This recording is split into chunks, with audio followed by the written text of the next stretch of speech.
Is it just me, or does it seem like everybody and their mother are now talking about blood sugar and how to analyze and the importance of analyzing blood sugar? It seems like all of the gurus on Instagram are now talking about things like continuous glucose monitoring and all that stuff, or maybe it's just what I'm being shown. I'm not saying that this is a bad thing. In fact, managing one's blood sugar is one of the first things that I try to tackle when working with a patient who is struggling with a chronic illness. So many, and I would even dare to say probably all chronic illnesses would benefit immensely simply by managing your blood sugar levels. So I'm happy that this concept seems to be picking up some attraction. According to this article, they state that a substantial amount of money, listen to this, $174 billion is reported to be spent in controlling diabetes annually, and in 2014, about 422 million patients worldwide suffered from diabetes, and this number increased to 451 in 2017, only 3 years later. In this article, written in 2020, they took 1,019 individuals who were either diabetic, pre diabetic, or non diabetic, and they followed up with them for 6 months, and they had them complete a series of questionnaires in addition to analyzing their blood. The purpose of this study was to establish if there was any association between chronic pain and diabetes.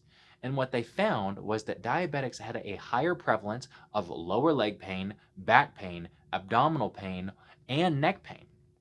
They came to the conclusion that prediabetes and diabetes are significantly associated with chronic pain even after adjusting for things like age, gender, education level, cholesterol, and smoking status. But what would actually cause this?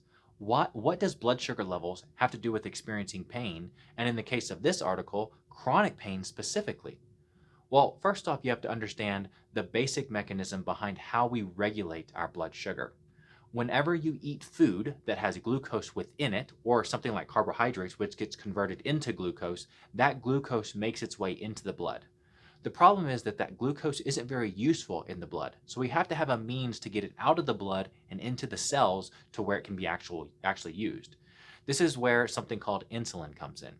Insulin basically works like the key that goes and unlocks the bloodstream so that you can bring some of that glucose into the cells and utilize it for things like powering the mitochondria and creating energy, for example. So, if now my diet includes copious amounts of things that are high in sugars or carbs, I will have this influx of glucose into my blood, and that can become problematic for a couple of reasons. For one, high levels of glucose within the blood can lead to plaque buildup within your blood vessels. And so now, if you're not getting good circulation to different areas of your body, you can start to experience things like diabetic neuropathy, for example, in your legs. Blood flow is extremely important because it supplies whatever that area is with fresh blood and oxygen and carries away waste products out towards the kidneys and livers to be dealt with and excreted. Another important reason is that if I have high levels of glucose within my blood, my body wants to get rid of it and put it to use. So the pancreas will release more insulin, basically in an effort to say, come on in, the water's fine. But eventually you will develop what is called insulin resistance. Remember, insulin is the key that unlocks that door to allow for glucose to enter. But just like if you're at a hotel and you're supposed to check out at 12 o'clock on Friday, but you come back to your room at 12:30, that card won't work anymore because you've overstayed your welcome. The same thing applies here.